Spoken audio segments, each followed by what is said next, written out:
Chapter 9. Do not rejoice, Israel. Do not be jubilant like the other nations, for you have been unfaithful to your God. You love the wages of a prostitute at every threshing floor. Threshing floors and wine presses will not feed the people. The new wine will fail them. They will not remain in the Lord's land. Ephraim will return to Egypt and eat unclean food in Assyria. They will not pour out wine offerings to the Lord, nor will their sacrifices please him. Such sacrifices will be to them like the bread of mourners. All who eat them will be unclean. This food will be for themselves. It will not come into the temple of the Lord. What will you do on the day of your appointed festivals, on the feast days of the Lord? Even if they escape from destruction, Egypt will gather them, and Memphis will bury them. Their treasures of silver will be taken over by briars, and thorns will overrun their tents. The days of punishment are coming. The days of reckoning are at hand. Let Israel know this. Because your sins are so many and your hostility so great, the prophet is considered a fool, the inspired person a maniac. The prophet, along with my God, is the watchman over Ephraim.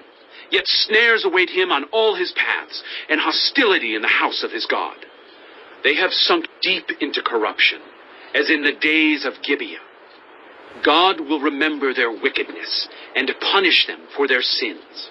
When I found Israel, it was like finding grapes in the desert. When I saw your ancestors, it was like seeing the early fruit on the fig tree. But when they came to Baal Peor, they consecrated themselves to that shameful idol and became as vile as the thing they loved. Ephraim's glory will fly away like a bird. No birth, no pregnancy, no conception. Even if they rear children, I will bereave them of every one. Woe to them when I turn away from them. I have seen Ephraim like Tyre planted in a pleasant place, but Ephraim will bring out their children to the slayer.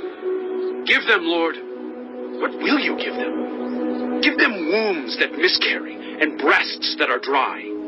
Because of all their wickedness in Gilgal, I hated them there. Because of their sinful deeds, I will drive them out of my house.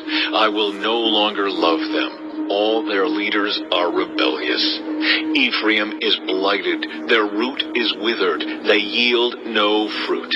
Even if they bear children, I will slay their cherished offspring. My God will reject them because they have not obeyed him. They will be wanderers among the nations.